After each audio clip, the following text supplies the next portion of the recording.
Alrighty, so don't know if this is going to turn out well, but this is the first video I wanted to make, and that was talking about my gaming collection. And ironically, I'm doing this in the style of a Scott the Watts episode, but this is actually the most comfortable way to record this. And while the angle isn't my preference, you use what you got. So I have a bit of a duality here where I'm reviewing some hardware along with some games. And hold on 1 minute. Oh.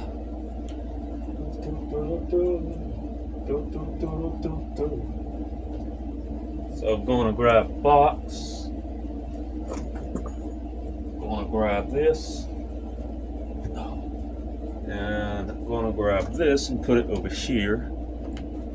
Alrighty. So, technically this is my first actual video.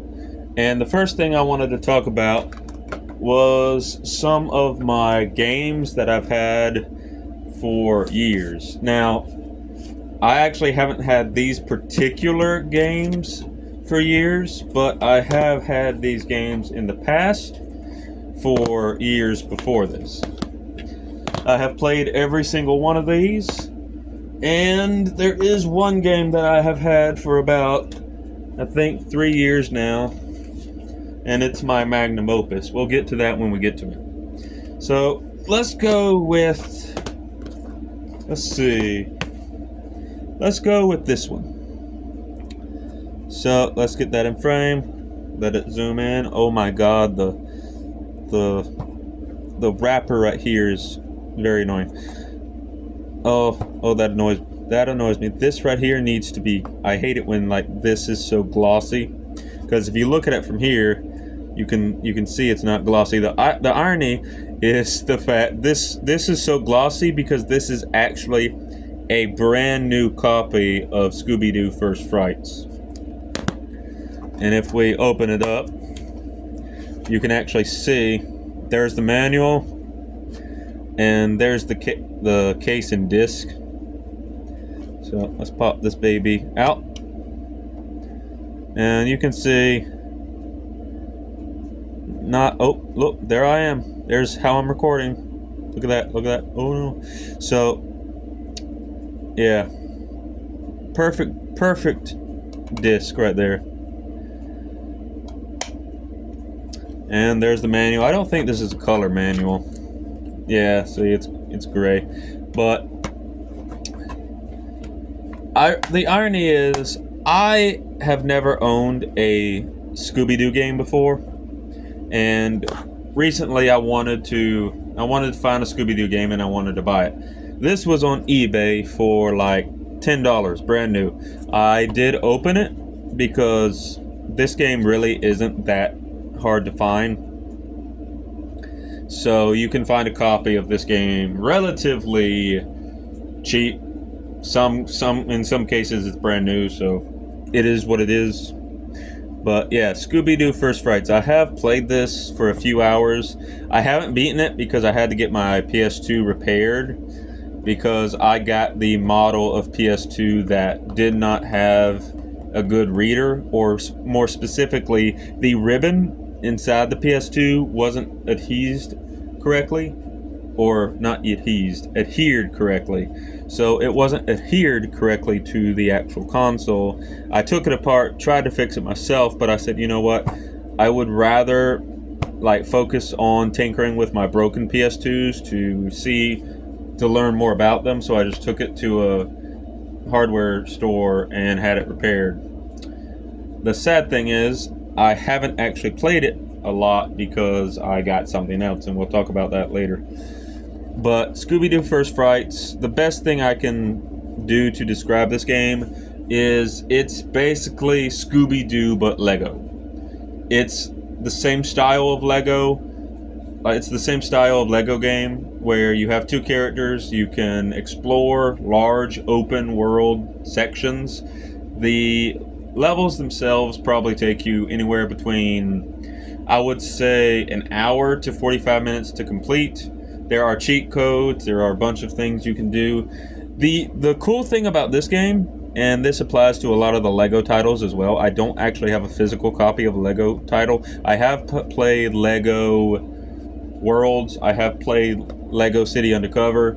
I have completed Lego Star Wars, the original trilogy. That one was fun. I have not played, and I don't know if I actually have it in my collection. I did have it at one time, but I could probably go get it because it's easy to find. But I haven't completed the Lego Complete Saga. I have almost completed Lego The Skywalker Saga, but that game, it's its own can of worms. If I ever get a physical copy of that game, I'll talk about that. But Scooby-Doo First Frights is a decent game. It's a decent game. It's not great by any means, but it is decent. The movement in this game is actually pretty good. The characters, I'm just going to flat out say it, the characters control way too similar for me to really say they're unique. They're really not unique. They're not unique at all. But I just found it. Everyone was talking about, out of the two, there's two games in this lineup, but out of the two, Scooby-Doo First Frights was the best one. So I bought it, I picked it up, I played it. I have not beaten this game. I think I'm on level 3 or 4. I think I just got out of the carnival. And this game, if you get this game, I do say, if you're a game collector, get this game because it is fun to play. And it's about 7 to 8 hours long, but it is really fun to play. Like, it is actually really fun to play, but I just haven't beaten it. Do I regret getting this game? Absolutely not. It's a good game. Not a great game, but a good game. Alrighty. The second game I have mixed feelings on, and that is this game right here, Super Mario All-Stars. Again, this is a game that I have played for hours, like hours and hours, but there are better ways to play this game. So, if you get the original Super NES cart, you not only get these 4 games right here, but you also get Super Mario World. You can also find the Super Mario World ROM online. And I always say support the official release. I'm just going to say that. Buy the actual cart and play that for a little while. And then if you want to add that to your collection but not sully it, download the ROM and then play it that way. But always support the official release, in my personal opinion. Because one day, official releases like physical copies may not exist. So, who knew? But the reason I have mixed feelings about this game is because it came in a big, like, cardboard box. It had 2 cases like this. It had a DVD with music tracks on it, which I actually sold. I regret selling it, but I didn't mean to sell it, but I had it in a box of games I was selling, and I just forgot to pull out a few games in my collection that I actually wanted to keep. So I had Super Smash Bros. Brawl, I had Mario Sunshine, I had the other half of this, and there was another one. I had another one. Oh, and the Lego Complete Saga. So I accidentally sold those, but they're easy to get back, no big deal. But back to my topic of why I think this game is okay. So first off, this just contains the first 4 games that were released on the original Super SNES or Super Nintendo console. It includes Super Mario Brothers, the first one, The Lost Levels, Super Mario Bros. 2, which is just a reskin of Doki Doki Panic, and Super Mario Bros. 3, but they're all the remastered versions of these games, and they play really well. I will say this plays really, really well, and unlike a lot of Wii titles, this one supports the controllers. Like, when I hunt down Wii games, I primarily hunt down these 2 like icons here. If they don't have these 2 icons, I typically don't add them to my collection unless it's really rare. But my collection consists of games that I have actually played. So Super Mario All-Stars, it's fun. It's really fun to control. I really like it. But it lacks content. Like, all of the games you can like emulate really well. They're all on the Nintendo like Switch Online expansion, so you can get all of these games for a relatively steep price, not gonna lie. But you can get all of them and play them as much as you want with save states and all that on Nintendo Switch. So Super Mario Bros, Super Mario Brothers, Super Mario All-Stars, is it worth it? Well, you can find this for like $20 to $26 on eBay, and it does come with a lot of extras. So it comes with this I think this is full color. Yeah, it comes with this full color manual. Manual is actually really good. So I really like this manual. It explains all of the games and all that. It's full color. If you can get the full box set, the cardboard box and everything that comes with this, if you can get it for like $30, yes. But I will say this is an obsolete version to play. If you're looking to play this particular, like, it's basically the Super Nintendo cartridge on a disc, and it's probably less than a gigabyte. It's probably actually less than 298 megabytes that are loaded onto this disc, so you're actually losing a lot of disk space. But I'll be honest, I love playing this. It's not the best version to play, but there's just something nice about opening the disc up, putting it in my Wii, being able to grab a controller and playing it that way. But if you have a Nintendo Switch online subscription with the expansion and whatnot, this is kind of pointless. But I'm glad I have it because, like I said, it's just nice to put a disc in and to just play it. Plus, all of these games are fantastic, with Super Mario 3 being the golden boy on this disc. However, it does not include Super Mario World, which is one of the biggest like Mario games that should have come with this package, because there was another Super Nintendo Kart that came with this. Well, that had that game bundled. But good game. Good game. Haven't beaten it. I need to beat it, but I haven't beaten it. The next one is a game I have a love-hate relationship, and I've actually beaten it once. And that would be Jak 3. Now, here's the funny thing, and I'm just gonna say this in all seriousness. So, the funny thing is, I have played a ton, and I mean a ton, of Jak 3. I have it on the PS4, I have it on PS3, and obviously I have it on PS2. But I've only beaten it once. And the main reason for that is because like I said, I have a love-hate relationship with this game. It's not in frame. It irritates me. It irritates me so much that it's not in frame. I'm a perfectionist when it comes to stuff like this, but I can't be a perfectionist. But it would just take... I've probably recorded this video multiple times in the past before I even thought of posting it on YouTube, and I could never get this the way I wanted. But it's a brand new copy, too. Like, there's the Jak 3 book. It is just glorious. Full color, too.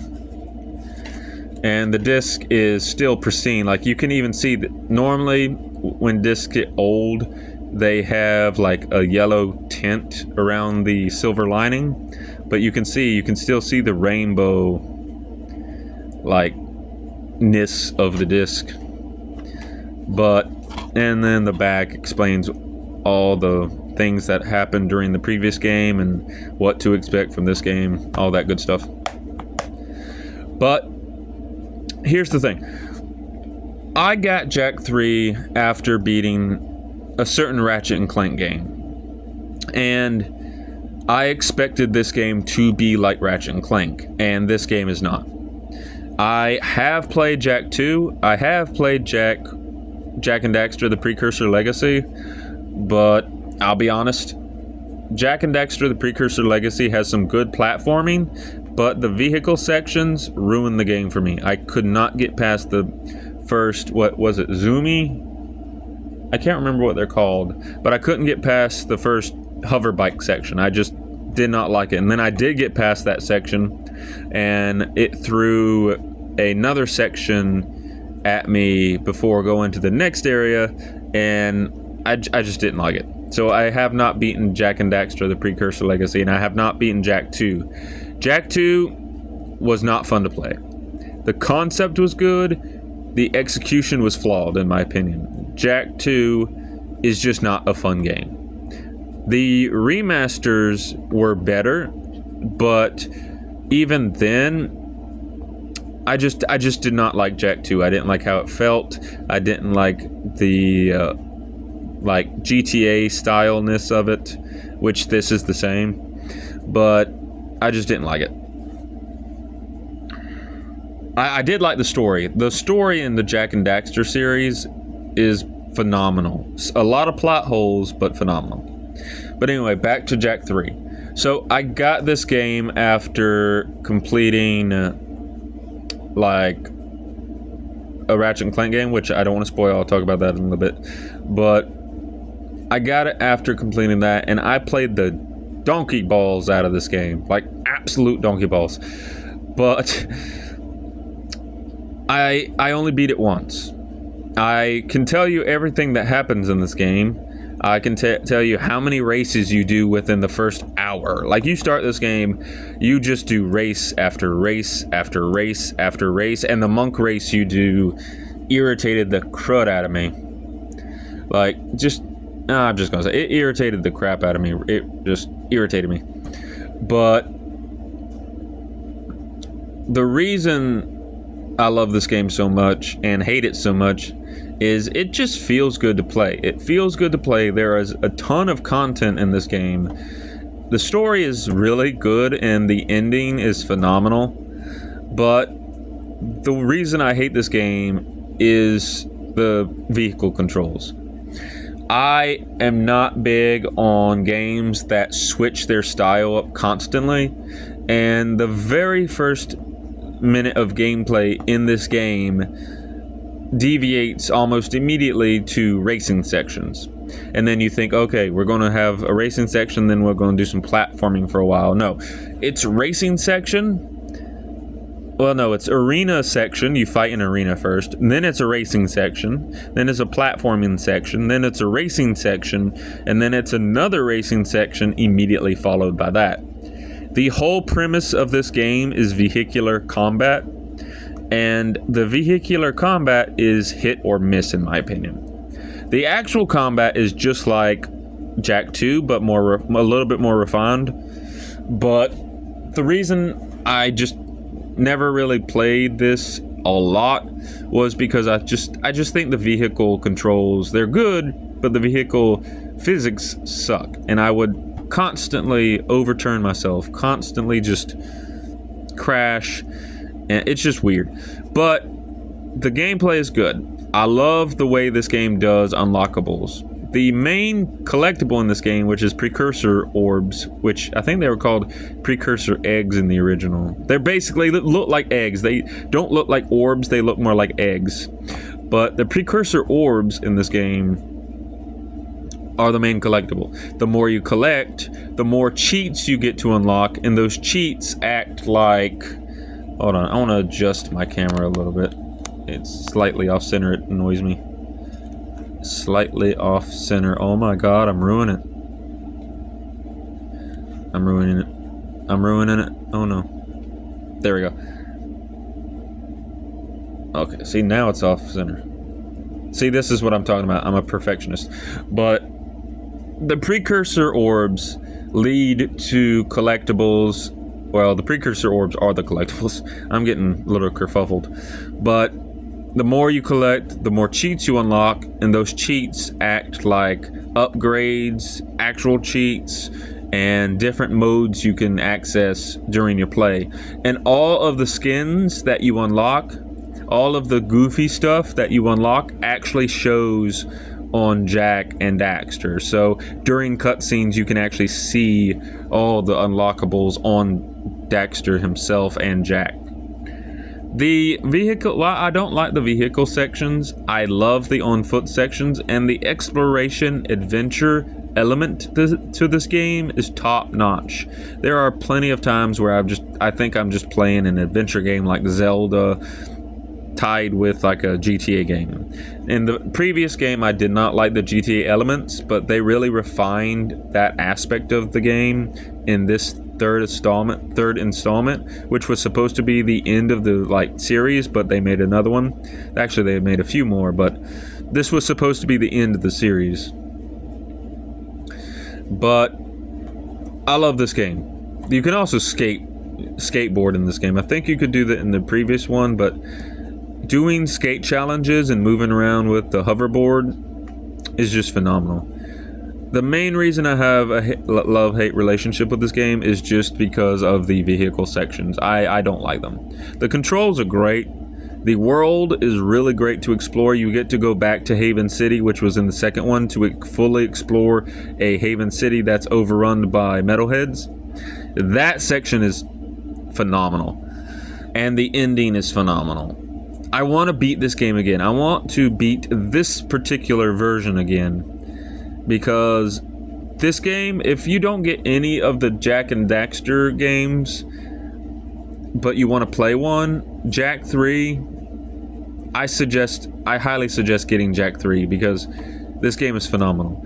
There is one other Jak and Daxter game that I have played, Daxter, the PSP version, because it was on PlayStation 4, but Jak and Daxter 3 is just phenomenal. I also have another game I like, which is Jak and Daxter: The Lost Frontier. That game, hot topic, I like that game more than this game, but I do not have that on physical. I have it on my modded PS2, but I do not have a physical copy of that. Jak and Daxter: The Lost Frontier, I just enjoy the act of playing it, but it is not nearly as polished as this game, and at times it is flat out broken.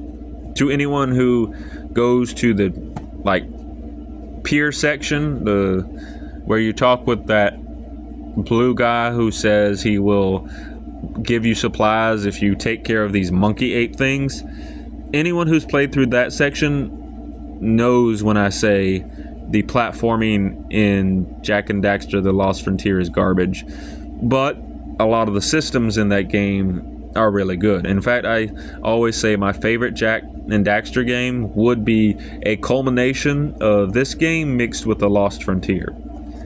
But yeah, Jak 3, if I had played this game before Ratchet and Clank, I would have loved this game to pieces. And I loved this game to pieces as a kid. I think it took me 70 hours to beat this game, and I didn't even 100% it as a kid. But I love this game.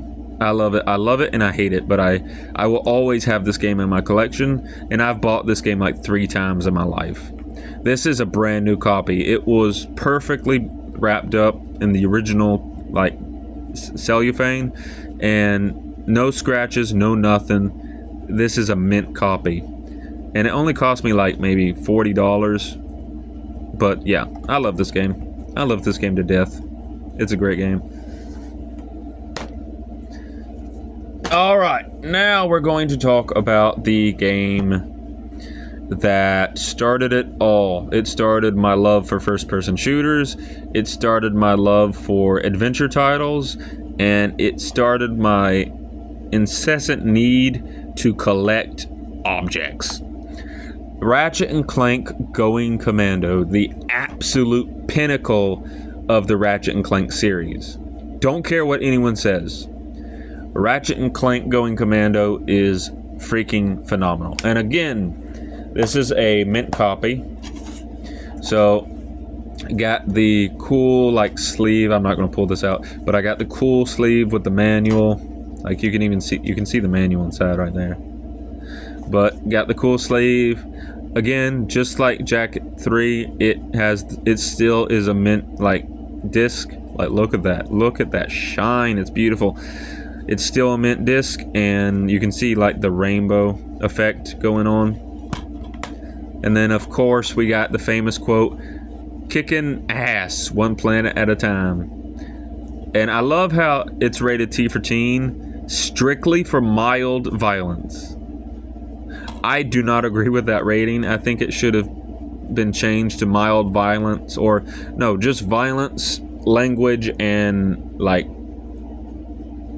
suggestive themes. Yeah, so it should have included like violence, just straight violence, language, and suggestive themes. But the fact that it just says mild violence, so basically it has the same like violence rating of a Mario game. But that's funny. But Ratchet and Clank Going Commando is phenomenal. I love that game to pieces. Hold on, I'm going to stretch a minute. Oh, so I love this game to pieces. It is absolutely phenomenal. I'm changing positions, so the audio quality might get like less loud or more loud, I don't know. So until I figure out how to edit videos, I won't be able to edit that well, but I do like to review all my videos before I post them. But anyway, back to talking about this. Ratchet & Clank was not my first PS2 title, but it was my second PS2 title that I got addicted to. And no joke, I played this game as a kid for 180 hours. Like 180 hours was the time I put into Ratchet & Clank Going Commando. And I am currently doing a playthrough of it. Still, I have it on my memory card. I need to go back and complete it, but I haven't been playing my PlayStation 2 in a while, just because I got this, my second Nintendo console in my entire life. I'll discuss that later, but just my second Nintendo console I've ever had in my life. I don't regret getting it, but boy, supporting Nintendo is expensive. But anyway, back to this. So, Ratchet & Clank Going Commando was my first-person shooter that I actually fell in love with, even though it's not first-person. So, I picked it up from GameStop. It wasn't brand new, it was a used copy. But I picked it up for GameStop, and I rented it from Blockbuster as well, later. But I picked up my first copy from GameStop, and I played it. I think I got it for like $15 at the time, and I played it for like 6 hours, and then the disc froze, and I just couldn't play it anymore. I would go back to the parts that did not crash and freeze, and I would play those parts over and over and over again, and I did that for a good, I think, 2 months before I had earned enough money to buy another copy. Well, not really buy. I rented it. Later I bought it, but I rented it from a Blockbuster, and I played that for forever. And after a while, I had saved up enough money, and I bought the actual copy. Again, it wasn't a brand new copy. In fact, all of my previous copies were not as good as this copy right here. But I played it so much. I got to the point where I could beat the game with only the final wrench upgrade. But even to this day, I have no criticisms of this game. I have no hates of this game. The only thing I could say about Ratchet & Clank Going Commando is the fact that you have to push the circle button to fire. And if they ever remake this game, I guarantee you, or not remake, but remaster, remake, whatever. I guarantee you they will have the standard Ratchet & Clank like controls where you push R1 to fire the button. But for reference, this is my PlayStation controller. It is a custom like wireless controller, battery operated. So when playing this game, normally for all the previous games, you would push this button, so you would be like moving around and whatnot and aiming, and you'd push this button. So, let me get my other hand in frame. Oh, this is awkward. Oh, bad. So, you'd be doing this, you'd be like moving, stuff like that. And you'd be trying to do like this, push all these buttons. Sorry, I can't use this like hand very well, so sorry if it's not like finite movements. But we'd be doing like you'd be doing this and doing. Well, with this game, you have to push this button to fire. You can't change it. No matter what, you have to push circle to fire. So when moving around, you have to like do this, and if you want to jump, you have to push the X button. So what I would do as a kid is I would just keep my finger on this, and I would just slide my like finger over to the X button. But if you wanted to change weapons, I think you have to push triangle. So you would be pushing triangle and smashing the circle button with your other part of your thumb like this. And sometimes if you wanted to do something else, you would have to do like a claw motion. So you'd be like holding this, and I would be doing this because I can't use this like hand very well. So if I wanted to do some certain movements, I would be doing this and using this finger to push that. It's just weird. So that is the only criticism I have of Ratchet & Clank Going Commando. But this game is phenomenal. Even the Clank sections last only about 3 or 4 minutes, and they're also phenomenal. The weapons in this game, oh my god, the weapons are so good. And the only downside to the weapons is you cannot upgrade the weapons. I think you can only upgrade them once or twice for your first playthrough, and you can't get them to the highest tier of like you can't get them to the highest level until after you beat the game and go into challenge mode. But this game is also long. I think this game, if just a casual playthrough, will last you anywhere between 15 to 25 hours.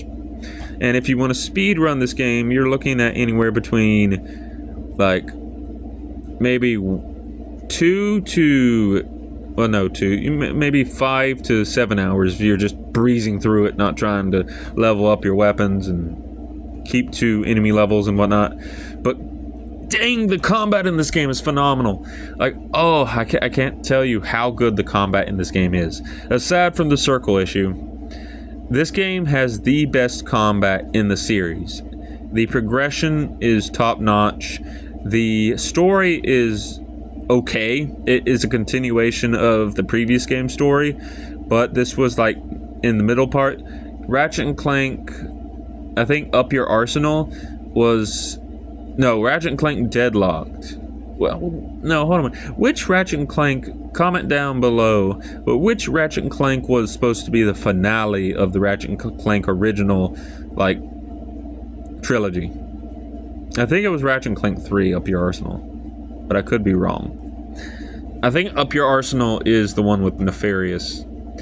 This one is just good. Now, Ratchet & Clank Deadlocked is also good, but the pacing in this is good. The combat is good. Even the sections where you face the Yetis and you have to collect crystals for both the desert and the snow area, I really like those sections. They're really good, like collectathon sections. They're really good at giving you a ton of bolts, and they're really good at giving you more objectives to do if you've already beaten the game and you want to go back and do something. I, unfortunately, during my current playthrough of this game, I 100%ed the desert and then just moved on. But you can't 100% the desert until you get, I think, the magnet boots or something like that. You have to actually go back to get them. But, oh, the weapons are so good. The armors are so good. I love all the armor designs in this game. And just like Jak and Daxter, Jak 3, you can see all of the armors and all of the cheats on both Ratchet and Clank. So I love the fact that Insomniac and Naughty Dog both developed They're like Ratchet and Clank and Jak and Daxter together, sort of. So they did not mind sharing engines, sharing art styles, sharing specs. Just, I miss old game developers where they cared about each other and didn't mind helping each other out. But Ratchet and Clank Going Commando, one of my top 10 games of all time. It's good today. It was good 10, 11 years ago, and it will probably be good for the rest of its existence. The only gripe I have with this game is the fact that you have to push the circle button, and there is no way to not have to push the circle button. But it does have an unlockable first-person mode that kind of makes the circle button a little bit more viable, and I actually like this first-person mode better than the first-person mode that was later just flat-out included in Up Your Arsenal and Ratchet & Clank Deadlocked, although Deadlock's first-person mode is still pretty good. And Deadlock is my second favorite Ratchet & Clank game. I don't have a physical copy of it, but I do have it on my modded PS2. Fantastic game. I love this game so much.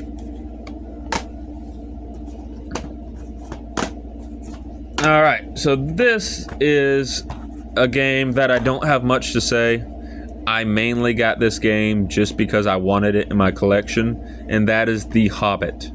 Now, The Hobbit is a Zelda-like action-adventure game with extreme, like, platforming DNA and a little bit of puzzle solving. First and foremost, this is a Zelda-like. Secondly, it's a collectathon. Oh, I'm stretching. Hold on a minute. Oh, so primarily it is a Zelda-like, and then it is a collectathon. However, the collectathon aspects of this game are hit and miss. Number one, the worlds themselves, I think there's like 6 or 7 worlds, and they are huge. Now, I mean huge levels. And each one will probably take you anywhere between an hour to 2 hours to fully complete. And the reason I got this game is because I just wanted a Zelda-like on my GameCube, aka Wii, and I didn't have access to a Legend of Zelda at that time. But I got this because everyone was saying it is a fantastic game for what it is, and it is just fun to play. I am 50-50 on this. This game is fun to play. It is fun to engage in combat. It is fun to explore the worlds. It is fun to collect things. But the platforming, oh my god, the platforming sucks really bad. It just is really bad. I hate the platforming in this game. It's very unresponsive, it's very jank, and it just does not feel good to platform in this game. It's finicky as all balls. That said, I love the art style this game has. I love the story this game has. It follows the book, and since watching the like 5 armies, well, not the 5 armies, watching watching the Hobbit trilogy, I have a newfound respect for this take on the story. It has stealth, it has collecting, it has adventure-esque. It even has an upgrade system, which I haven't fully figured out yet. But yeah, you can upgrade Bilbo Baggins and all that jazz. And again, it's hit or miss.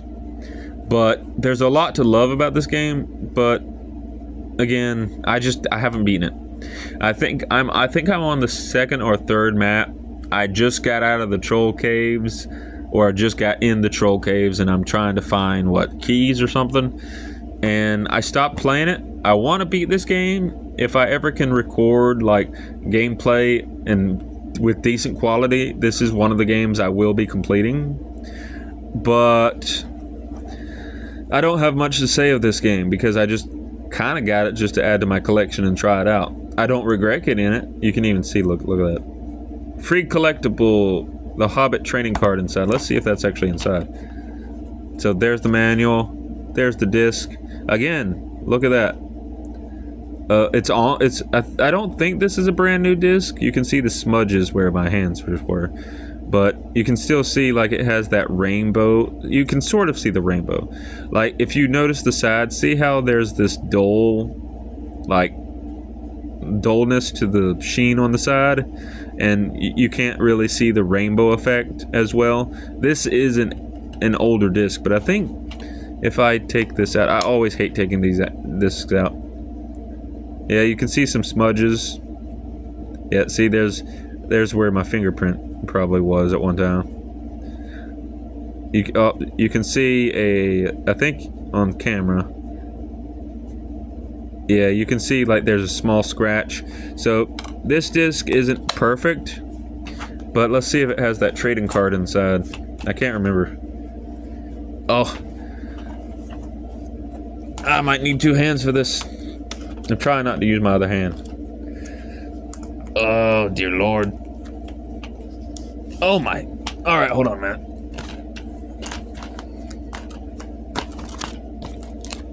Good Lord, that was in there. So, it is a brand new, like, game. It's just not a brand new disc. Full color manual. Like, I like this a lot. There's the GameCube controller. But full color manual has a lot in it. I like the manual. Oh, I've played that game too. I don't like it. There's the trading card. So we got Gollum. And then it gives a little history of Gollum. Remember when games used to have all this in their packages? They'd have like little collectibles or stuff for you to, well, collect. It's just awesome. Awesome indeed. But it's got a lot of stuff with it. But yeah, The Hobbit is a game I want to complete, but I haven't.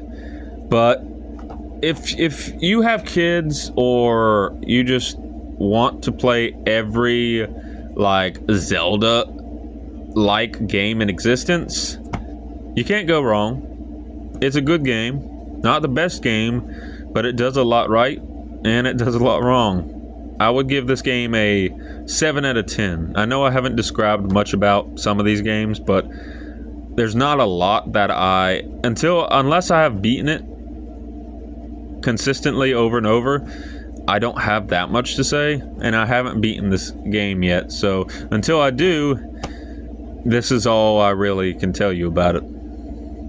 But I love it in my collection. I love the box. The box art is amazing. Like I love the box art. The colors, the like art, it's just good. Ugh. All right. So we have a few more games, and this one is important to me. This will be the final part of my 2-part like review, I guess. So I'll probably title this My Game Collection Part 1 or something. But this right here is the magnum opus of my collection. And now, this is not the version I play anymore, mainly because this is the most valuable game I have in my collection as of now. Well, physical game. And you can see the price. Oh my god, it's so dark. There it is. That's how much, actually, that's not how much I paid for it. So,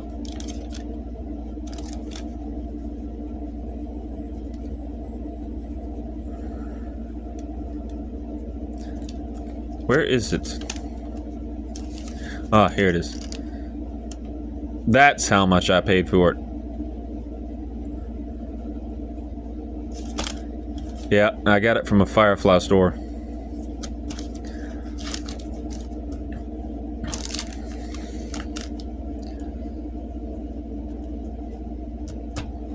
But, yeah.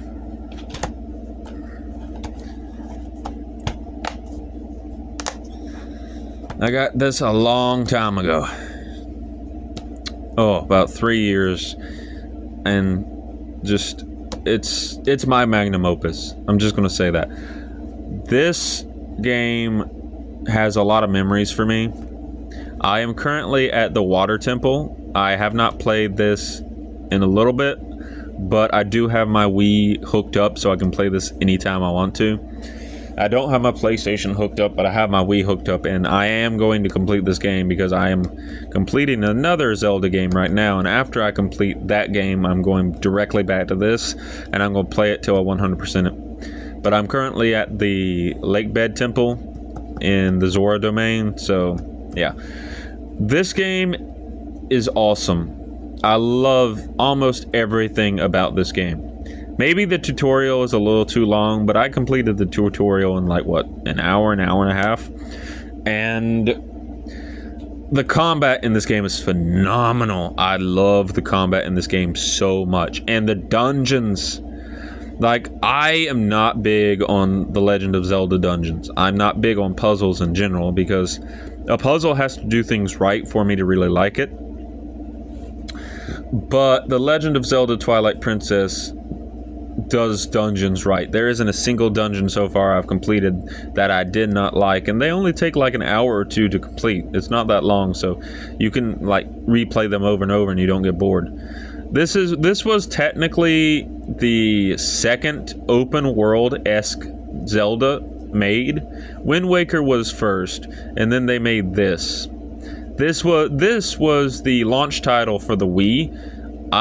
You can find the Wii version dirt cheap, like $20, $15, but the GameCube version goes anywhere between $200 to $300 depending on the quality of the like game. And so here's the cool thing. Look at that. Oh my god, that artwork is so phenomenal. Now, yes, this disc is not new. It has a few scratches on it, nothing major.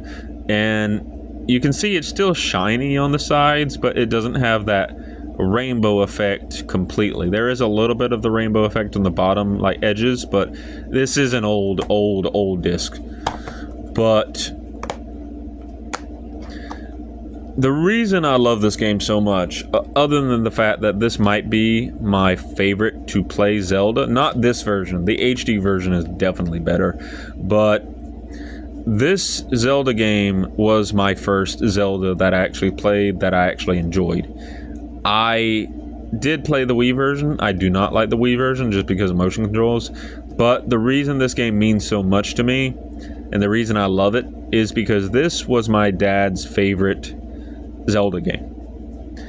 He loved the crap out of this game, and he would play it as much as he feasibly could, but he did not like the Wii version, mainly because of the motion controls. He could tolerate playing the Wii for hours while we were doing bowling or golf or maybe boxing. He could tolerate games like Mario with motion controls, but he did not like to have a nunchuck and a Wii controller in hand, having to swing the controller for sword motion. He didn't like having to do motions with the Wii remote to do certain actions, and he didn't like exploring the world and getting immersed with the Wii. He thought the motion controls took away from the experience because he had to constantly focus on the motion and he couldn't absorb himself in the world he wanted to absorb himself in. So he played it on occasion, but he never completed it. Unfortunately, he got sick and passed away like maybe 4 or 5 years ago. And no, I think it was 4 or 5 years ago. But he passed away because he got sick. I won't go into details. That's maybe for another video after I'm more comfortable with YouTube. But he passed away, and his only gaming regret, because he did not have that many gaming regrets because he didn't really game that much outside of maybe playing some Flash games on the PC or maybe playing Publishers Clearinghouse games for money. But he loved the Legend of Zelda series. He had played every single one of them up until this point. He even completed Wind Waker, which he hated. He did not like Wind Waker at all, but he completed it because he liked the aspect of Zelda. It engaged him, it made him think, it helped his problem solving, and it was his type of game that he liked. But he desperately tried to beat Twilight Princess on the Wii, but he never did. Now, at the time, I was like, what? Maybe, I'd say, how old was I? Maybe 19, 20? I'm 29 now, but I think I was either 19, 18, or 20. No,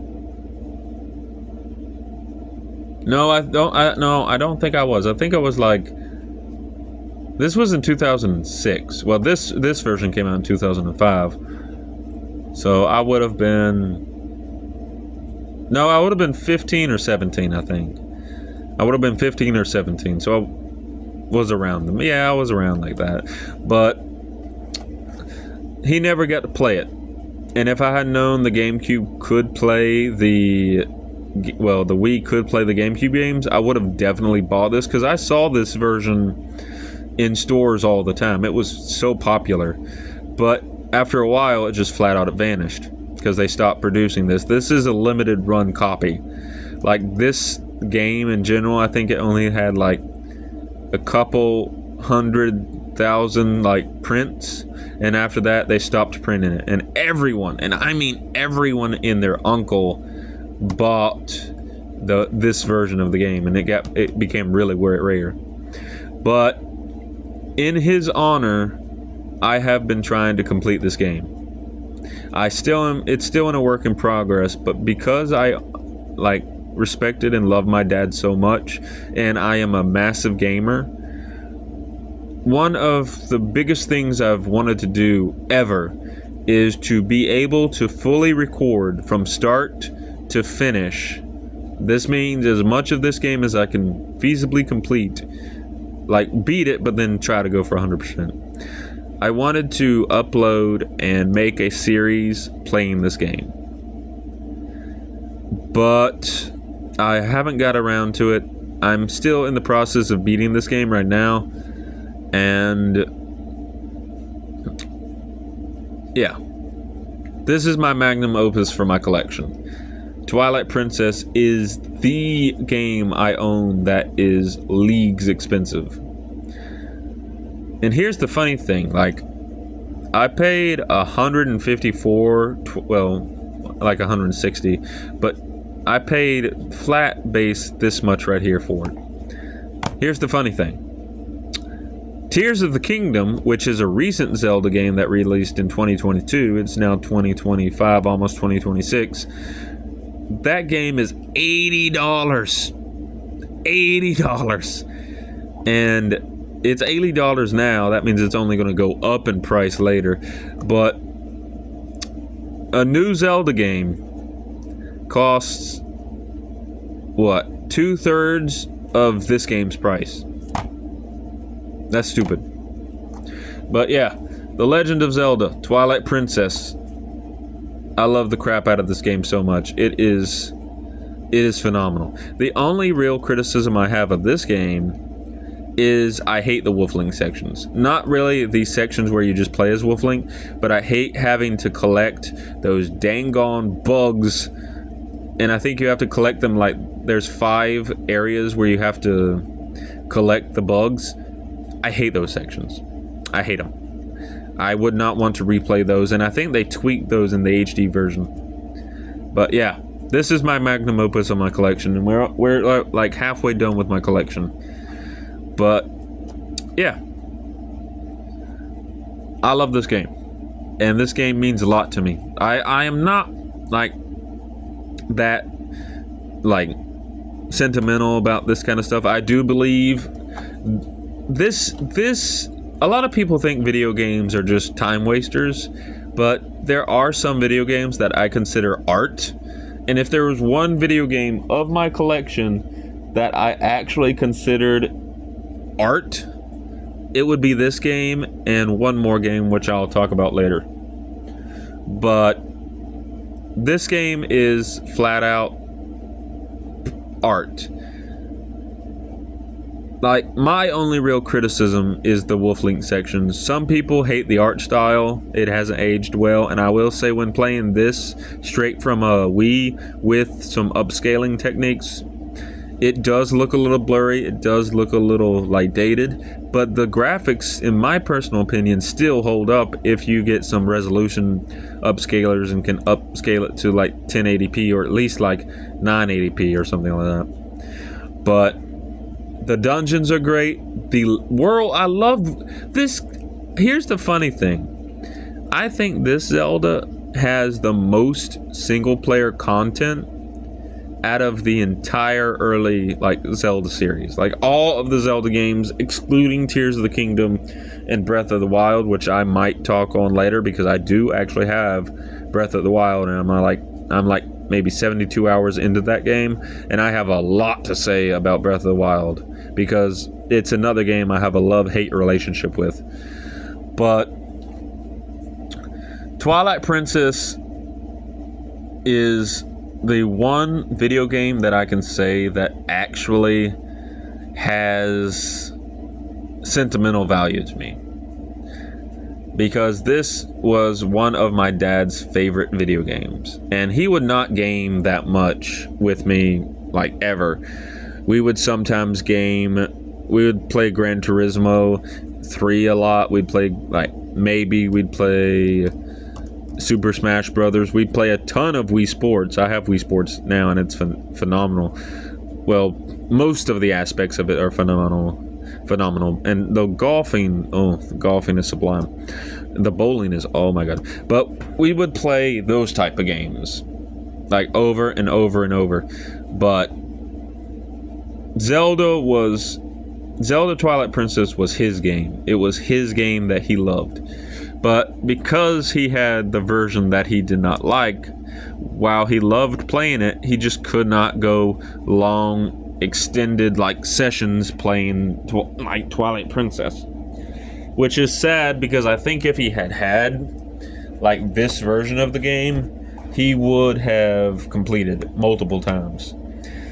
But Twilight Princess, in my personal opinion, is the most fun Zelda game to just flat out play. Except for the Wolf Link sections where you have to find those bugs, I don't really have that many gripes with the game as of now. That might change when I beat the game, and a lot of it is just because I have severe nostalgia for this game, even though it's not my like game of the year or anything. It is. I would put Zelda Twilight Princess in maybe the top 12 or top 15 of my favorite games of all time, but I definitely wouldn't put it in the top 10, so to speak. But it is still a good game, and I will complete this game, and I really would love to upload a walkthrough of this game on YouTube. But yeah, so without further ado, I'm going to call this video here. It's been almost an hour. By the time I'm done recording this, it will probably be an hour. But I just wanted to talk about some of my games. This is part one of a two-parter that I'm going to be doing, because I have a lot to say about some other games coming up too.